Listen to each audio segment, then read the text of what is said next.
जानिए अर्जुन की 4 पत्नियों में से एक चित्रांगदा की 5 दिलचस्प बातें। दोस्तों, महाभारत पुराण में ये वर्णन है कि द्रौपदी को अर्जुन ने स्वयंवर में जीता था, परंतु बाद में द्रौपदी का विवाह 5 पांडवों के साथ हुआ। पर क्या आप जानते हैं कि द्रौपदी के अलावा अर्जुन की सुभद्रा, चित्रांगदा और उलूपी नामक 3 और पत्नियां थीं। उनकी पत्नी सुभद्रा से अभिमन्यु, उलूपी से ऐरावत, चित्रांगदा से बभ्रुवाहन नामक पुत्रों का जन्म हुआ। आज हम जानेंगे कि अर्जुन की पत्नी चित्रांगदा के बारे में 5 दिलचस्प बातें। 1. कैसे बनी अर्जुन की पत्नी? वनवास के दौरान कुंती पुत्र अर्जुन एक बार महेंद्र पर्वत होकर समुद्र के किनारे होते हुए मणिपुर पहुंचे। वहां उन्होंने मणिपुर नरेश चित्रवाहन की पुत्री चित्रांगदा को देखा तो देखते ही रह गए, क्योंकि वह बहुत ही सुंदर थी। तब उन्होंने मणिपुर के नरेश के पास पहुंचकर कहा, राजन, मैं कुलीन क्षत्रिय हूँ, आप मुझसे अपनी कन्या का विवाह करवा दीजिए। चित्रवाहन के पूछने पर अर्जुन ने बताया कि मैं पांडुपुत्र अर्जुन हूँ। 2. राजा चित्रवाहन की शर्त। राजा चित्रवाहन ने अपनी पुत्री का विवाह अर्जुन से करने के लिए अर्जुन के समक्ष एक शर्त रखी। शर्त थी कि उसका पुत्र अर्जुन और चित्रांगदा का पुत्र चित्रवाहन के पास ही रहेगा, क्योंकि पूर्व युग में उसके पूर्वजों में प्रभंजन नामक राजा हुए थे।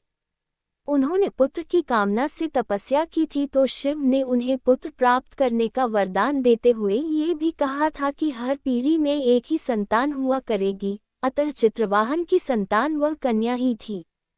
नरेश ने कहा, मेरी ये एक ही कन्या है, इसे ही मैं अपना पुत्र समझता हूँ। इसका मैं पुत्र का धर्म अनुसार विवाह करूँगा, जिससे इसका पुत्र हो जाए और मेरा वंश प्रवर्तक बने। अर्जुन ने कहा, ठीक है, आपकी शर्त मुझे स्वीकार है। इस तरह अर्जुन और चित्रांगदा का विवाह हुआ। 3. अर्जुन चित्रांगदा का पुत्र। कुछ समय तक अर्जुन ने चित्रांगदा के साथ वैवाहिक जीवन का आनंद लिया और उसके बाद उनको एक पुत्र हुआ। उनके पुत्र का नाम बभ्रुवाहन रखा गया। पुत्र जन्म के उपरांत उसके पालन का भार चित्रांगदा पर छोड़ अर्जुन ने विदा ले ली।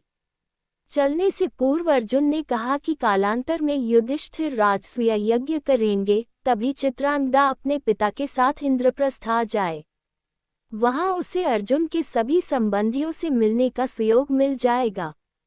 4. अर्जुन का वध। एक बार जब युधिष्ठिर ने अश्वमेध यज्ञ किया था, तब यज्ञ का अश्व मणिपुर जा पहुंचा और साथ में अर्जुन भी थे। वह घोड़ा घूमते घूमते मणिपुर जा पहुंचा। मणिपुर नरेश बभ्रुवाहन ने जब सुना कि मेरे पिता आए हैं, तब वह गणमान्य नागरिकों के साथ बहुत सारा धन साथ में लेकर बड़ी विनय के साथ उनके दर्शन के लिए नगर सीमा पर पहुंचा। मणिपुर नरेश को इस प्रकार आया देख अर्जुन ने धर्म का आश्रय लेकर उसका आदर नहीं किया। उस समय अर्जुन कुछ कुपित होकर बोले, बेटा, तेरा ये ढंग ठीक नहीं है। जान पड़ता है तू क्षत्रिय धर्म से बहिष्कृत हो गया है। पुत्र, मैं महाराज युधिष्ठिर के यज्ञ संबंधी अश्व की रक्षा करता हुआ तेरे राज्य के भीतर आया हूँ। फिर भी तू मुझसे युद्ध क्यों नहीं करता? क्षत्रियों का धर्म है युद्ध करना। अर्जुन ने क्रोधित होकर कहा, तुम्हें धिक्कार है। तू निश्चय ही क्षत्रिय धर्म से भ्रष्ट हो गया है। तभी तो एक स्त्री की भांति तू यहाँ युद्ध के लिए आए हुए मुझको शांतिपूर्वक साथ लेने के लिए प्रयास कर रहा है। इस तरह अर्जुन ने अपने पुत्र को बहुत बुरा भला कहा। उस समय अर्जुन की पत्नी नागन्या उलूपी भी उस वार्तालाप को सुन रही थी।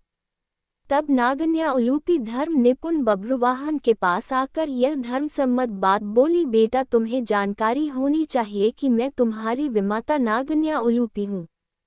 तुम मेरी आज्ञा का पालन करो, इससे तुम्हें महान धर्म की प्राप्ति होगी। तुम्हारे पिता कुरुकुल के श्रेष्ठ वीर और युद्ध के मद से उन्मत्त रहने वाले हैं, अतः इनके साथ अवश्य युद्ध करो। ऐसा करने से ये तुम पर प्रसन्न होंगे, इसमें संशय नहीं है। ये सुनकर बभ्रुवाहन ने अपने पिता अर्जुन से युद्ध करने का निश्चय किया। तब अर्जुन और बभ्रुवाहन के बीच घोर युद्ध हुआ। कहते हैं कि इस युद्ध में बभ्रुवाहन मूर्छित हो गए थे और अर्जुन मारे गए थे। 5. चित्रांगदा का विलाप।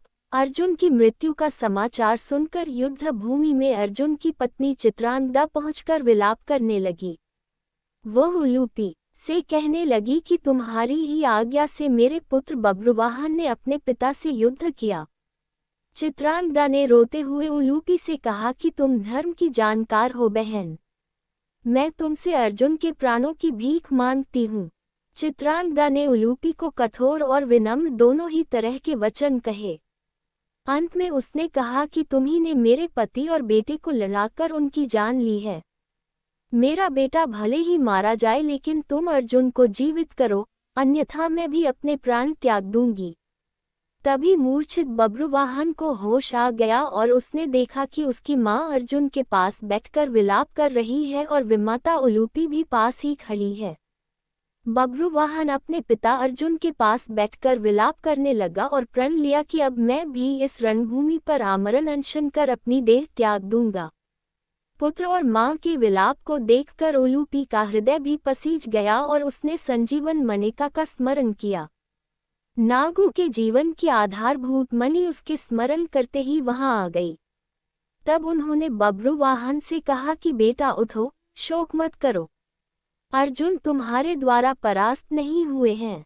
लो, ये दिव्य मणि अपने स्पर्श से सदा मरे हुए सर्पों को जीवित किया करती है। इसे अपने पिता की छाती पर रख दो, इसका स्पर्श होते ही वे जीवित हो जाएंगे। तब बब्रुवाहन ने ऐसा ही किया। अर्जुन देर तक सोने के बाद जागे हुए मनुष्य की भांति जीवित हो उठे। फिर उसने अश्वमेध का घोड़ा अर्जुन को लौटा दिया और अपनी माताओं चित्रांगदा और उलूपी के साथ युधिष्ठिर के अश्वमेध यज्ञ में शामिल हो गए।